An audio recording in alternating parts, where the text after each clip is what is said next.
Welcome to Riks Europe. We have a former president and a president candidate who faced 34 legal charges and was found guilty. To get a better understanding of what was actually happening, we have with us today Roan Asselman, who is editor and opinion maker at Doorbraak. Welcome, Roan. Hi, nice to meet you. So, to start with, we have a former president. He was actually found guilty in trial. What exactly is going on?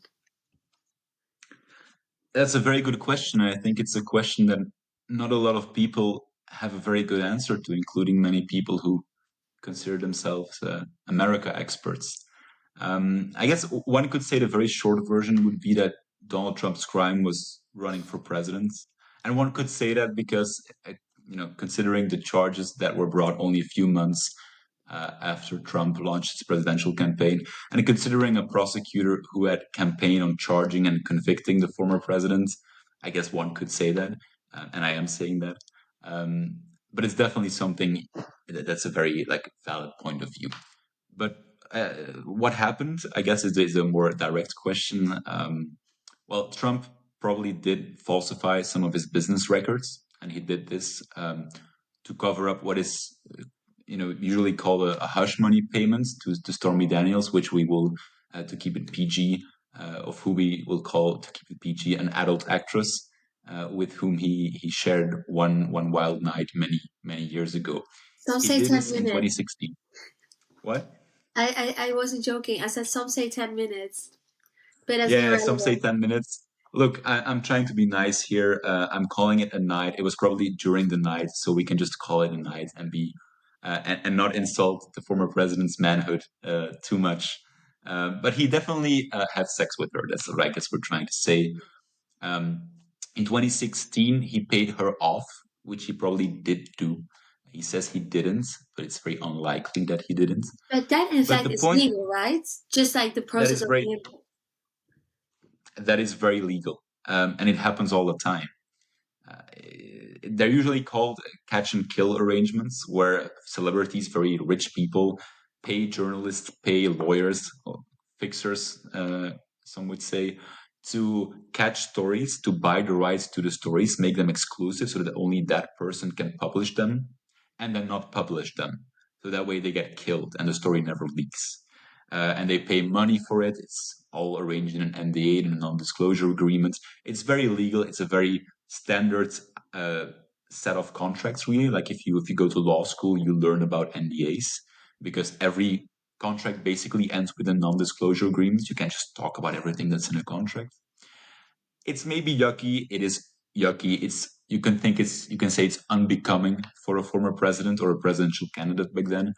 But this is how famous people make sure scandals don't become public. And it's not illegal. That's why the terminology, calling it a hush money trial, is just wrong. Trump wasn't on trial because he paid hush money to a porn star. Um, he did it because he used the Trump organization. I'd like to correct Um, you, adult actress. yes, I'm very sorry. We can just bleep that out, I guess, and go for adult actress. But he did it. He probably did it anyway. He says he didn't. He probably did. But he did it in a way that was in contravention of bookkeeping law in New York. It's a crime. Now, you could say, well, it seems to be a relatively minor crime, and the law would agree. That's why a bookkeeping crime, falsification of business records, expires very quickly. I think it's 2 years, which meant 2016 to 2018, the crime should have expired. The statute of limitations had run out. Yeah, because this is also something interesting that you're tapping onto. So it expired, but besides that, when Trump went to trial, what I read is that he didn't even know what he was being that he was prosecuted for a crime that during the trial was clarified. So prior he didn't know what the crime was that he had to go for to court. Is that even possible? Like is that legal in the States? Well, it's actually worse than that. So, because during the trial, they didn't even really tell him what he was on trial for. Only in the closing arguments at the very end, after his defense team couldn't respond anymore. That's when they really made it clear what they were trying to convict him for. So, but it goes back to this falsification of business records crime because it expired. You could say, well, why, and how is there a trial? Well, there is a trial because they linked it to another crime, and if you can link the falsification of business records to another crime, now it becomes a felony, and a felony has a longer statute of limitations. So obviously, the next question would be, what crime? And this is what you were alluding to. We have no idea. So what happened was they said, well, Trump falsified his business records, and they link it to another crime, and it's another crime under New York state law. It is, well, you can't use unlawful means to elect somebody. Seems fair. But then the question is, well, what are these unlawful means that are being alleged? It's kind of like a Russian nesting doll, where you open the first doll and you get a second one, then you open a second doll and there's a third doll.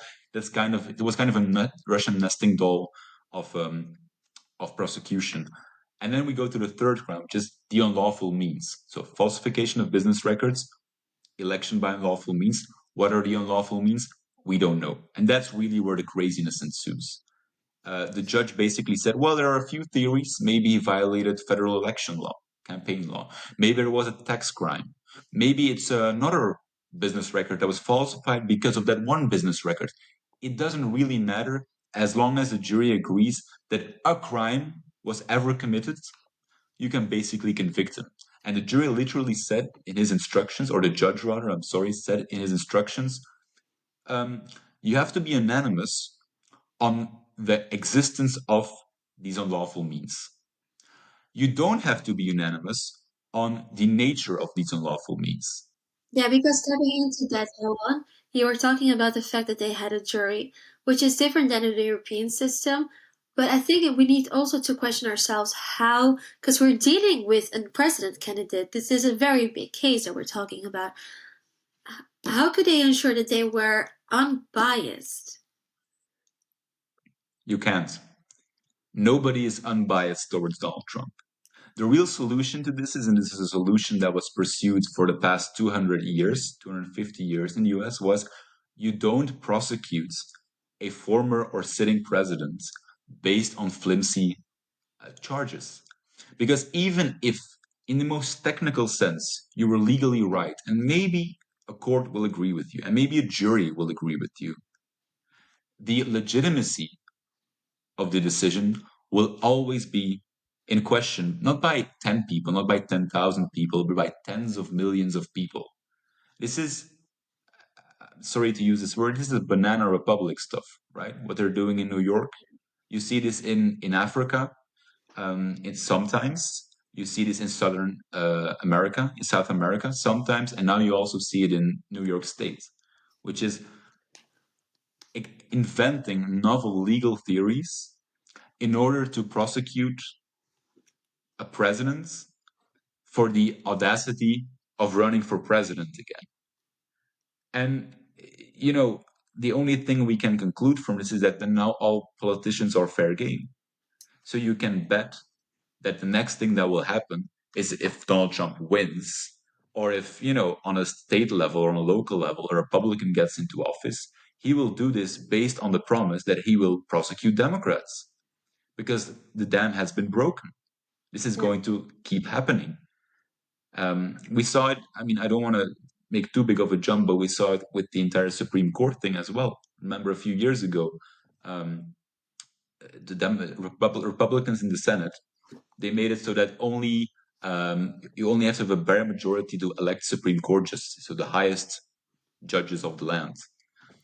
So, just to conclude as well, would you say that this trial was? Would you say this trial was valid? Was it legitimate? In conclusion. It may be legal, but it's not legitimate. It breaks too many societal, constitutional norms to, I think, be considered legitimate by most people. They probably, you can agree with the letter of the law, but you can completely break the spirit of the law. And I think that's what happened here, and it happened for a clear political purpose. So, and in the end, it doesn't really matter what I think. The polls are out, the first polls are out since the conviction, and you can tell that American people simply don't care. So you don't think it's going to affect the outcome of the elections, which are going to take place this year already in the fall? The limited data that we have suggests it will not. And I think that's because Trump has been called a mud monster by some commentators. Basically, he's mud. And if you throw more mud at mud, it remains mud. Like nothing you throw at Trump, everything's baked into the cake. It doesn't really matter anymore. I mean, Trump, he once said I could stand in the middle of Fifth Avenue and shoot somebody and not go to jail. Well, it turns out he probably could have done that. New York doesn't really prosecute violent crime, but what he couldn't do was falsify his business record. Still, the American people, they just don't care because they see, I think, largely because either they already have a very strong opinion of Trump, or or they see this for what it is, which is a quasi-legal charade. Yeah. Yeah, the timing is interesting because they're going to nominate him probably now in 2 months. Do you think it's a coincidence? It could be. It's A lot of unlikely. speculations. A lot of speculation because they chose the 11th of July to sentence him. Um, I think what they're hoping for is that the sentencing will dominate people's minds for the next few days and weeks. So the kind of Republican National Convention will be drawn out. And that way, the utter failure, which will be the Democratic National Convention, will also be kind of forgotten. I mean, Joe Biden's team is right now talking about accepting the nomination via Zoom because he doesn't want to face all the pro Palestine protesters that are obviously going to show up at the DNC. So, if the Democratic National Convention is going to be a disaster, at least they can try to also make the Republican National Convention kind of a sideshow. Well, thank you so much for sharing your insights, Rowan, and thank you for our viewers for watching. We're going to keep you up to date for this upcoming elections and how this trial will going to continue to develop it.